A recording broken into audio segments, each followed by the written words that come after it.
कि किसी ने नींबू पटका, कि किसी ने मिर्ची पटकी, कि किसी ने जादू करा, कि तंत्र विद्या करी, कि मंत्र विद्या करी। ब्रज की रज में कृष्ण और राधा बसते हैं, इसलिए इस रज पर न टाना होता है न टाकला होता है। कोतवाल, काशी में जाओगे तो काशी के कोतवाल काल भैरव कहलाते हैं, पर पूरी दुनिया में सारे तीर्थों के कोतवाल भैरव बनकर बैठे हैं। केवल ब्रज 84 कोस ऐसा है जहां का कोतवाल महादेव बनकर बैठा है। भूतेश्वर, चकलेश्वर, कामेश्वर ये स्वयं कोतवाल बनकर बैठे हैं। केवल एक ब्रज की रज ऐसी है जहां का कोतवाल शिव है, जहां का क्षेत्रपाल शिव है। नहीं तो काशी के क्षेत्रपाल और कोतवाल भी काल भैरव है।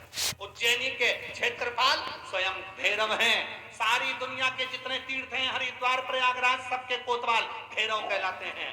पर केवल एक ब्रज की रज ऐसी है जहां का कोतवाल स्वयं भूतेश्वर, चकलेश्वर, कामेश्वर, अशेश्वर भगवान शिव कहलाते हैं। यहाँ का कोतवाल क्षेत्रपाल मेरा शंकर है, मेरा शिव है।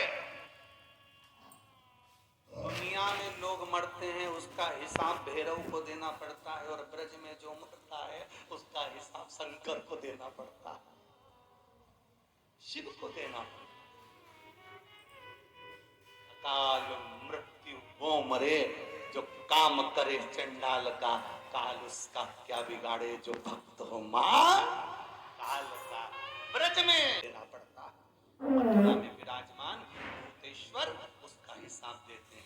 गोवर्धन परिक्रमा में चलते चलते ब्रज में कोई चले गया तो चकलेश्वर हिसाब देते हैं। वन क्षेत्र में कोई मर गया तो कामेश्वर, अश्वेश्वर हिसाब देते हैं। ये हिसाब देने के लिए बैठे हैं कि इनका हिसाब देना पड़ेगा।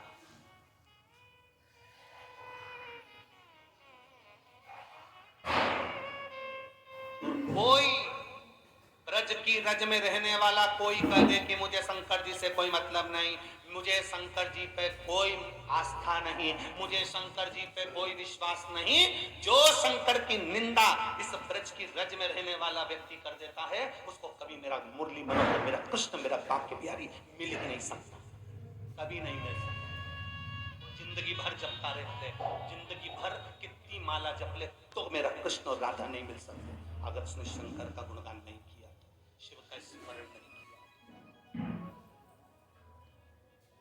जप ले। सुनो पार्वती, गांव में बूढ़ी माँ रहती है, सबको ठीक कर देती, पर जब से कृष्ण प्रकटे, जब से भगवान कृष्ण का जन्म हुआ तब से बूढ़ी माँ की सत्ता चली गई। बूढ़ी माँ को लोग पूछते ही नहीं। क्यों? कोई बीमार पड़ता है तो कृष्ण को बुला के ले आते हैं, वो उसके कानों में कहता है, वो अच्छा हो जाता है। बूढ़ी माँ को टेंशन हो गया कि मेरी बात खत्म हो गई, लोग मुझे पूछ नहीं रहे, मेरा सम्मान नहीं कर रहे। तो बूढ़ी माँ ने सोचा आखिर कृष्ण ऐसा कौन सा मंत्र देता है कि बस कान में मंत्र बोला और व्यक्ति ठीक हो गया। तो बूढ़ी माँ ने सोचा अपन अगर वो मंत्र सीख ले तो फिर से अपनी सत्ता हो जाए, फिर से अपना वैभव हो जाए, फिर से लोग मुझे पूछने लगेंगे। तो बूढ़ी माँ ने प्लानिंग करी कि एक काम करती हूँ कि मैं बीमार पड़ जाती हूँ, मैं बीमार पड़ूंगी, कृष्ण आएगा, मेरी बहू उसको दौड़ कर लेकर आएगी और कृष्ण मेरे कानों में मंत्र देगा, मंत्र कहते समय सीख लूंगी तो फिर सबके कानों में कहती फिरूंगी और सब ठीक कर दूंगी, फिर कृष्ण को पूछना लोग बंद कर देंगे।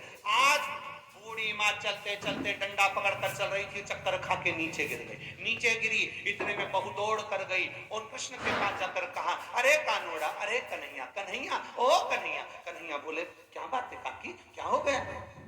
मेरी सास चक्कर खा के नीचे गिर गई, उसको ना जाने क्या हो गया। कृष्ण जल्दी चल, मेरी काकी के, मेरी सास के कान में जल्दी से मंत्र दे दे। इतने में कृष्ण उठे नहीं, वहीं पर बैठे थे और कमर हिलाने लगे। कृष्ण दोनों हाथ रख। इतने में गोपी ने कहा, कृष्ण तू कब से निष्ठुर हो गया रे?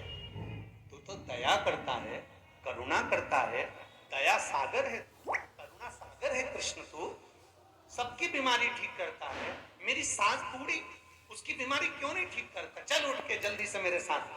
भगवान कृष्ण उठकर बोले, देख कर गोपी देख, मैं ना जितनी भी जुबान गोपियां हैं, जितनी भी जवान गोपियां हैं, उनके कानों में मंत्र देता हूँ, उनको ठीक कर दे। बुढ़ियाओं के कान में मंत्र नहीं देते, ये बुढ़ियों के कान में मैं मंत्र नहीं देता, तो फिर बुढ़ियाओं को ठीक कौन करेगा?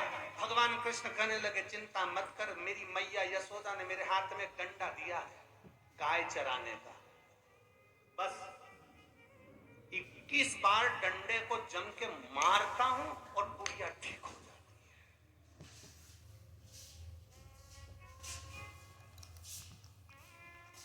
इतने में गोपी ने कहा कुछ भी कर पर मेरी सास को ठीक कर दे, ले चल डंडा। कन्हैया ने डंडा उठाया, लुकुटी पर हाथ रखा और पहुंच गए काकी के घर। इतने में सब पूछ रहे थे कन्हैया आ गए अब ठीक कर देगा। इतने में बहू चिल्लाकर बोली पर मेरा कन्हैया एक नियम लेके आया है। कौन सा नियम? जवान जवान युवान युवान जितनी गोपियां हैं उनके कानों में मंत्र देता है, और जितनी भी बुढ़ियां हैं इनको डंडे से कूट कूट के मंत्र देता है। इतने में बुढ़िया के कृष्ण कहते हैं माँ बोल क्या कहते हैं? कृष्ण कौन सा मंत्र ऐसा औषधि के रूप में दे देता है कि बीमार पड़ा व्यक्ति एक क्षण में उठ जाता है?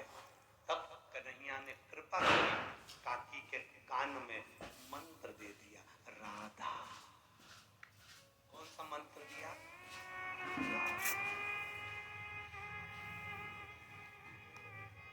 मंत्र दे दिया राधा। राधा मंत्र जो काकी के कान में गया, काकी कहती है कि राधा मंत्र में इतना बल है, राधा मंत्र